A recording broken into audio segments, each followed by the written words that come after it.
decisão de que haveria a greve saiu por volta de 8h40 da noite, 8h30, por aí. E aí houve uma intervenção do governo do estado para que não houvesse a greve, uma proposta que foi aceita no meio da madrugada. Então, em tese, não era para ter tudo isso que a gente viu hoje de manhã, só que os funcionários não apareceram para trabalhar, Joel. Eu acho que fizeram um acordo, o secretário está aqui, o Alexandre Baldi, que sempre nos atende.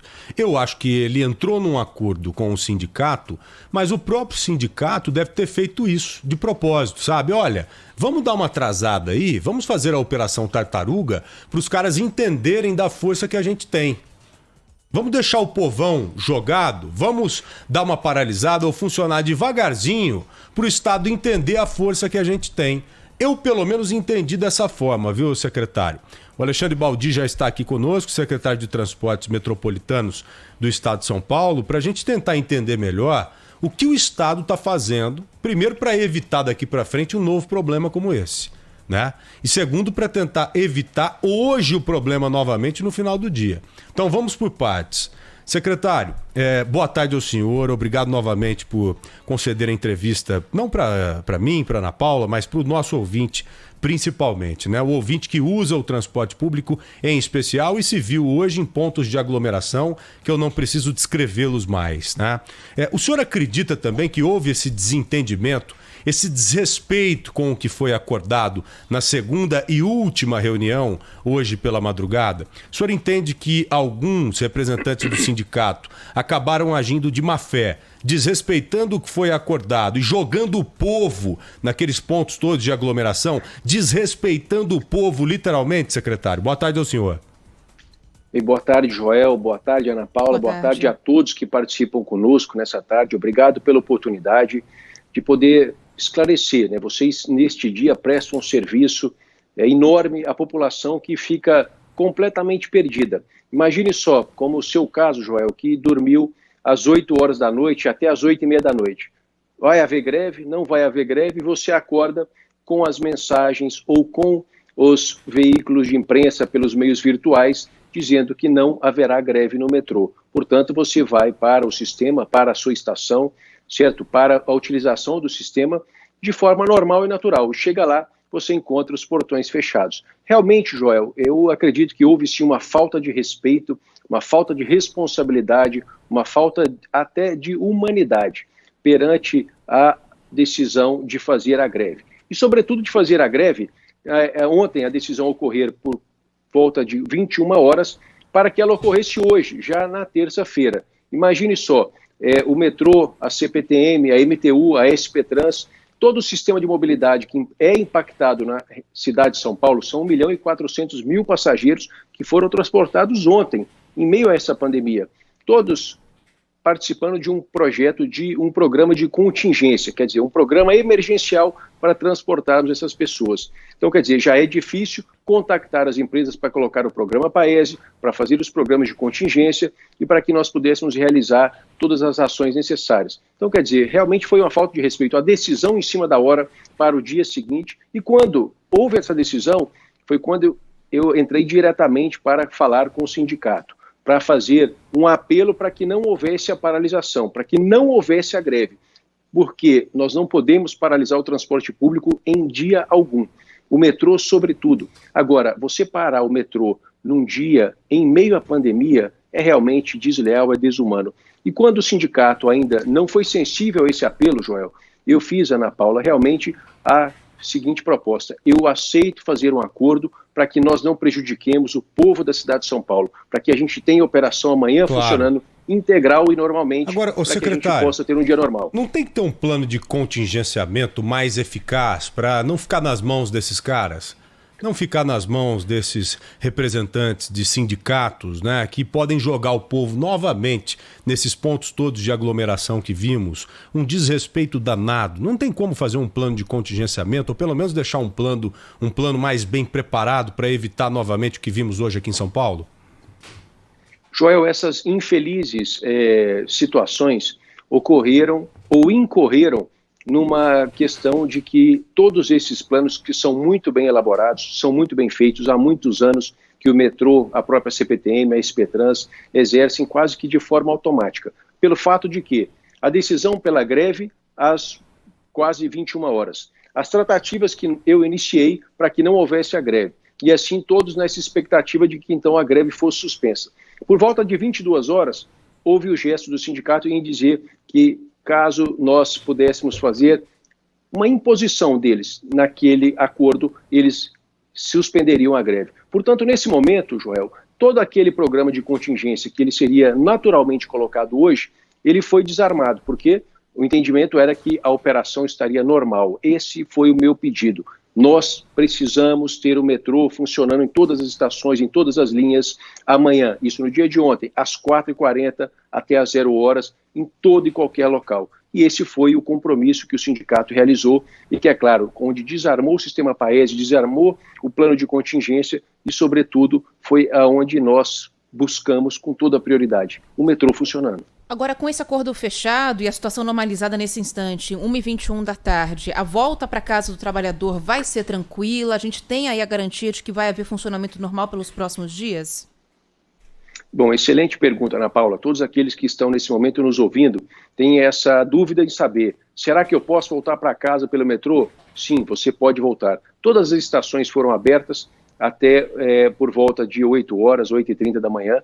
Agora, ocorreu por mais tarde o intervalo entre os trens, porque os operadores dos trens chegaram um pouco mais tarde. Portanto, era um desafio colocar os trens como a necessidade daquele momento, pela uma operação monitorada, necessitava. Agora sim, nós temos toda a equipe, toda a força de trabalhadores para as operações na estação, para os operadores de trens, para a equipe de segurança, para que nós tenhamos à tarde a volta do trabalho para casa normalizada e os cidadãos tenham essa confiança de que o sindicato fez esse acordo com o governo do estado, como eu disse e repito, quase que impondo uma situação, mas nós o fizemos pensando em vocês, cidadãos e cidadãs, para que pudessem ter o metrô funcionando no dia de hoje.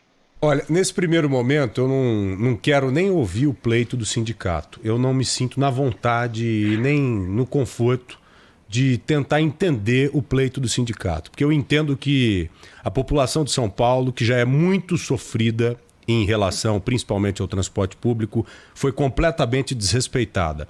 Agora, secretário, o que fazer para evitar um novo desentendimento ou para desestimular estes sindicatos ou para desestimular esses representantes a não atuarem novamente, né? Porque tem que ter um desestímulo muito grande para eles. Os caras têm que se sentir intimidados, né? Para amanhã ou semana que vem não fazer a mesma coisa, não jogar o povo como jogaram hoje nos portões trancados do metrô.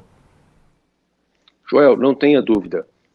A partir dessa circunstância, desse acontecimento triste, uma tragédia, no meio da pandemia, no meio do combate ao coronavírus, nós temos as pessoas se aglomerando na porta da estação, completamente sem informação e, é claro, desesperadas por saber se chegaria ao seu trabalho, que é uma obrigação que ela tem, o trabalhador ou trabalhadora, por cumprir, porque ela precisa trabalhar.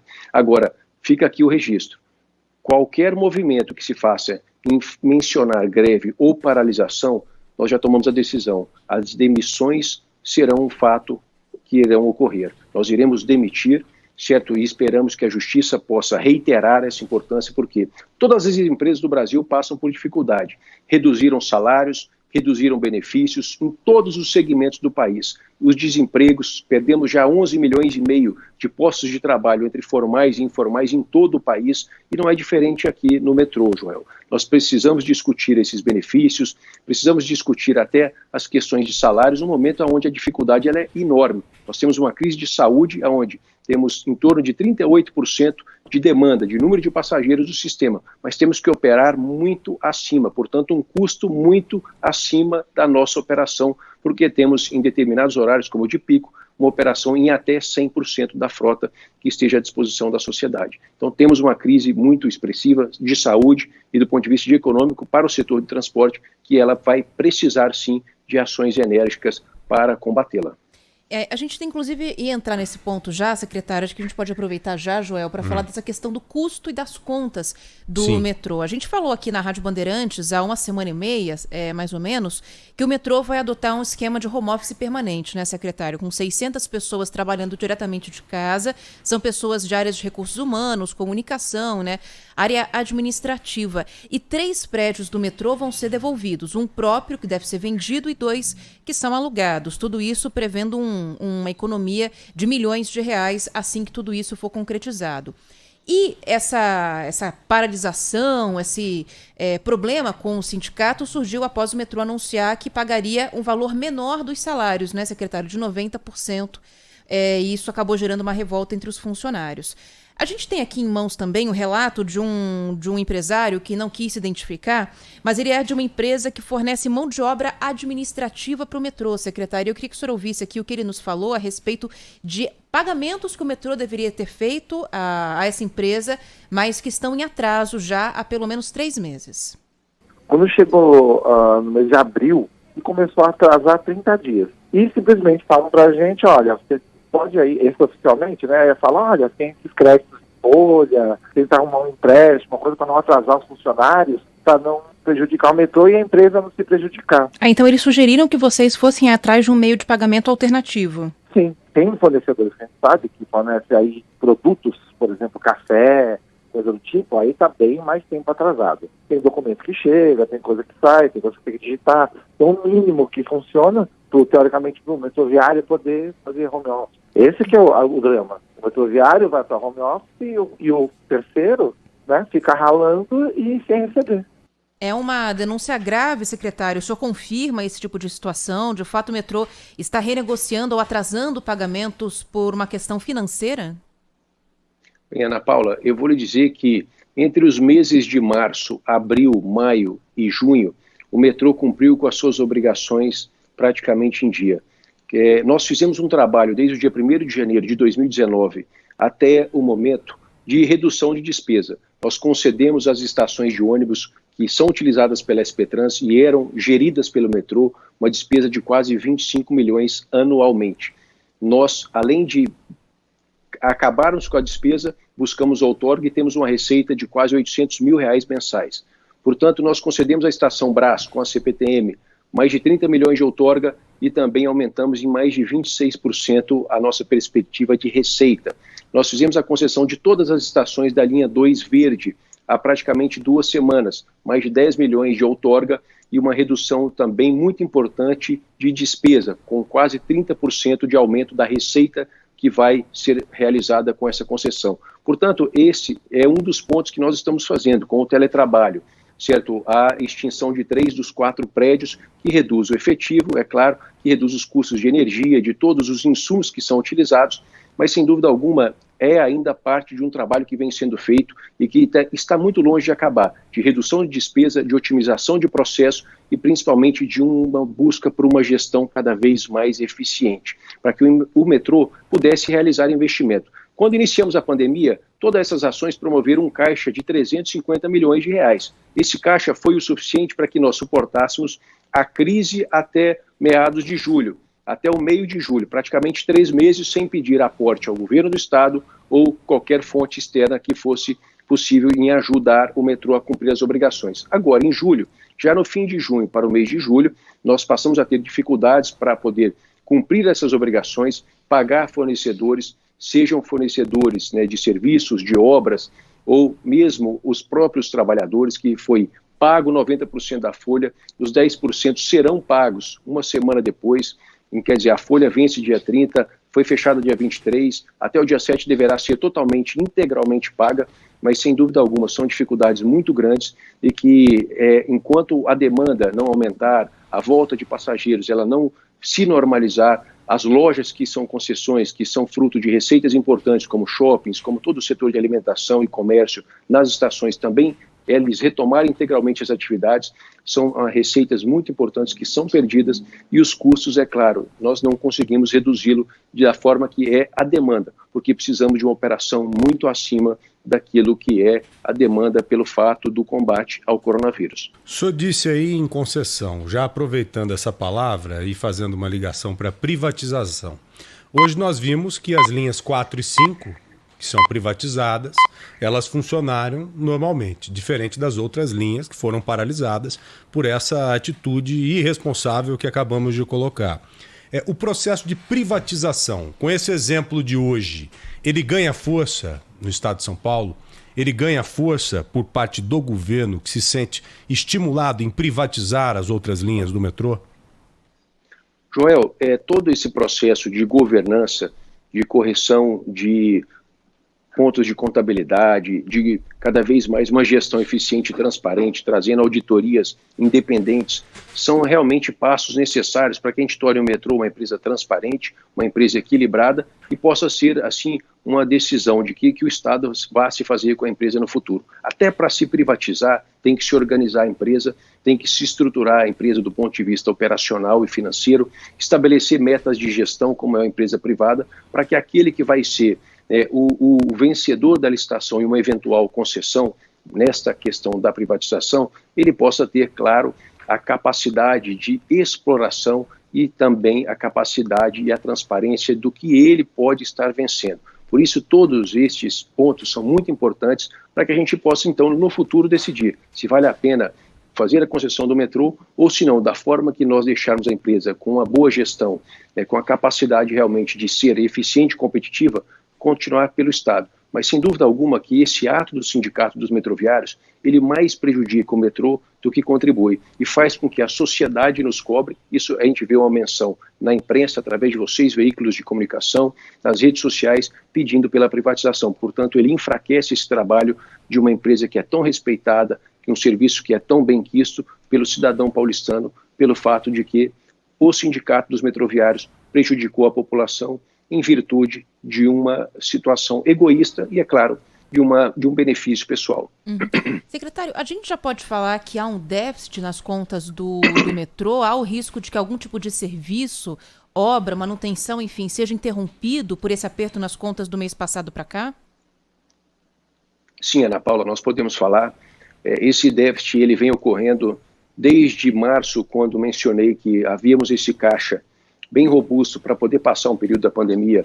Nós não sabíamos quais seriam os efeitos da quarentena, do distanciamento, do isolamento, qual seria a extensão destes que são os atos da quarentena e as consequências, é claro. Agora sim, nós temos um déficit porque, como mencionei, nós não temos uma crise do setor de transportes, nós temos uma crise do setor da saúde, nós temos uma crise sanitária. As pessoas estão em casa, evitando sair para evitar serem contaminadas em todo esse período. Portanto, desde então, uma operação com que houve uma redução já de 80% da demanda, ela tinha que operar com 20% dos passageiros, com 70%, 80% da sua frota. Hoje, com 35%, 36% do metrô, e com a sua demanda, ela tem que operar em até 100% da sua frota. Portanto, esse déficit ele aumenta substancialmente, não só pelos custos que ele tem atualmente para transportar, como transporta normalmente 4 milhões de passageiros, mas sobretudo para proteger a sociedade, como é a nossa determinação do ponto de vista do combate ao coronavírus, que nós precisamos de uma frota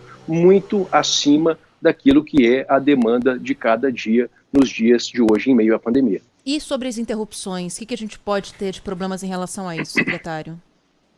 Bem, todos são consequências dia a dia, Ana. Sem dúvida alguma que o efeito caixa é um efeito muito delicado. Nós fizemos no decorrer do mês de julho, nesse mês, a reivindicação à Secretaria do Planejamento de pelo menos 140 milhões de reais para que pudéssemos quitar todas as responsabilidades, como obras, prestadores de serviços, a folha de pagamento, para que nós conseguíssemos, então, ultrapassar o mês de julho.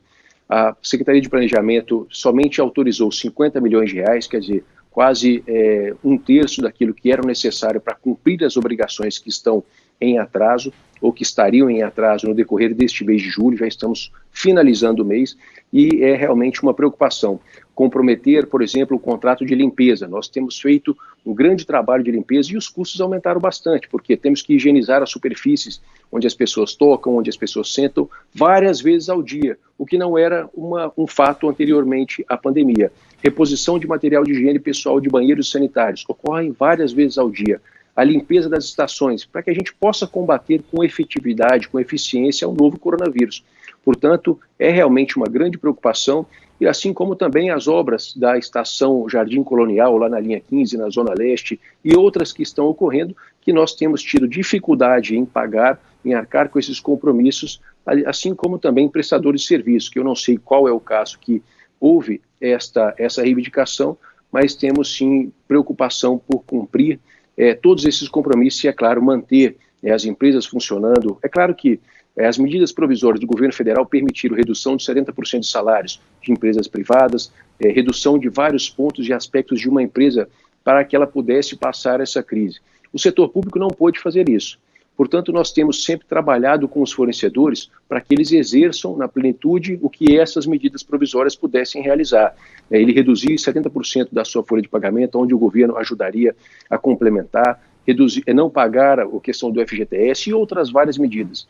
Mas nós temos cobrado isso dos nossos fornecedores, que são empresas privadas e são aptas a obterem esses benefícios, para que a gente possa, então, passar por essa crise, passar por esse momento, aumentando o número de passageiros, é claro, a receita de tarifa, de bilhetes que são comercializados, voltando às atividades econômicas, como as lojas, os centros comerciais, dentro das estações e os shoppings que o metrô tem como uma importante receita, quase 15% da receita total, para que a gente possa, então, conseguir voltar a ser uma empresa equilibrada, não dependente e pagando todos os seus compromissos, como salários, obras, serviços, no dia a dia.